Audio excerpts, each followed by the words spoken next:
Do you expect Zelensky to be involved in these conversations? What will his role be? I do. He will be involved, yes.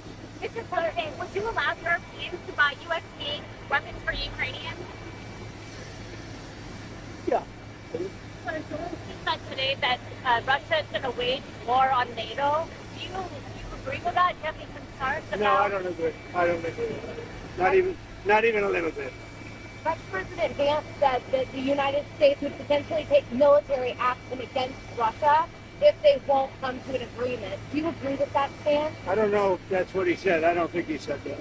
So based on your conversations with President Putin, what do you think he wants ultimately in Ukraine? I think he wants to stop fighting. I see that. We spoke long and hard. Steve Witkoff was with him for a very extended period, like about 3 hours. I think he wants to stop fighting. They have a big, powerful machine. You understand that. And they defeated Hitler and they defeated Napoleon. You know, they've been fighting a long time. They've done it before. And but I think he'd like to. I think he would like to stop fighting. Do you think he wants the whole of Ukraine, or just like what do you think he wants? No, I think he wants to stop. That was my question to him, because if he's going to go on, that would have been a big problem for us, and that would have caused me a big problem because you just can't let that happen. I think he wants to end it, and they want to end it fast, both of them. And Zelensky wants to end it too. Terry, when do you think that can actually happen? When do you think the fighting can stop? Well, we're working to get it done. I mean, you know, it's too bad it started. It would have been a lot easier to end it before it started, right? But it started because we had an incompetent president that he didn't know what he was doing. That should have never started. That war was so easy to stop. Remember this, that under Bush, they took a lot. Under Obama, they took a lot. Under Biden, they're trying to take the whole thing. And under Trump, they took nothing. Nothing was gone. Not even a little bit. So it's too bad. It's really too bad. A lot of people are dead right now that should be alive, and a lot of cities are destroyed that can never come back like they were. Those beautiful golden domes and all of the multicolored domes that were 1,000 years old, they're all laying in, you know, just shattered. So it's very sad. They ruined the culture. They're beginning phase two of the ceasefire deal between Israel and Hamas.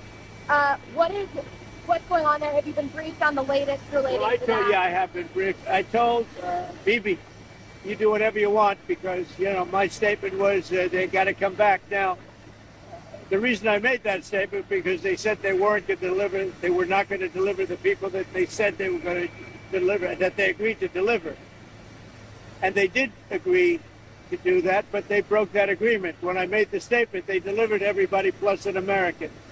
Now, the good news is they look like they're in pretty good shape because the people from the week before didn't look like they were in good shape. They looked like Holocaust survivors, frankly. Horrible. Whatever happened to them was horrible. But that'll be up to Israel what the next step is in consultation with me. These weapons for that you've now allowed to be shipped, given the fact that there's been ceasefire supposed to be in effect, why those Peace through strength. You understand that, right? It's called peace through strength. You know, they contracted for those weapons a long time ago in the Biden administration, and then Biden wouldn't deliver the weapons. But I look at it differently. I say peace through strength. They were sitting there. Nobody knew what to do with them. They bought them. But I believe in that very strongly. So do you have an update on your European Union was talking about banning food imports from the U.S., kind of along the lines of doing reciprocal Why is that? Why? Reciprocal tariffs. They don't like the That's all right. I don't mind. Let them do it. Let them do it. They're just hurting themselves if they do that. I can't imagine it, but it doesn't matter. We're having reciprocal tariffs. Whatever they charge, we charge. Very simple. If a certain country like India, which is very high tariff, if they charge us X dollars, we charge them X dollars. It's all right. It's a fair thing to do. Even the media said it was fair. And it's going to be very good for the United States. Do you have an update on your timing of your meeting with Putin in Saudi Arabia? No, no time set, but it could be very soon. This month? Well, it'll be soon. We'll see what happens. But they're meeting right now. And that's more. I mean, this should have been done 4 years ago, 3 years ago, before it started, but it should have been done immediately after it started, as opposed to now, 3 years later. Sir, egg prices have reached an all-time high. What's your Which is administration? what? Egg prices have reached an Well, all-time there's a high. clue. I mean, it was a long, before I ever got here, it was at an all-time. This didn't, remember, I've been here for 3 weeks. And when you saw the inflation numbers, I've been here for 3 weeks. I have had nothing to do with inflation. This was caused by Biden. I had 4 years of virtually no inflation. So I'm just taking over. But I'll tell you what, this country has made more progress in the last 3 weeks than it's made in the last 4 years.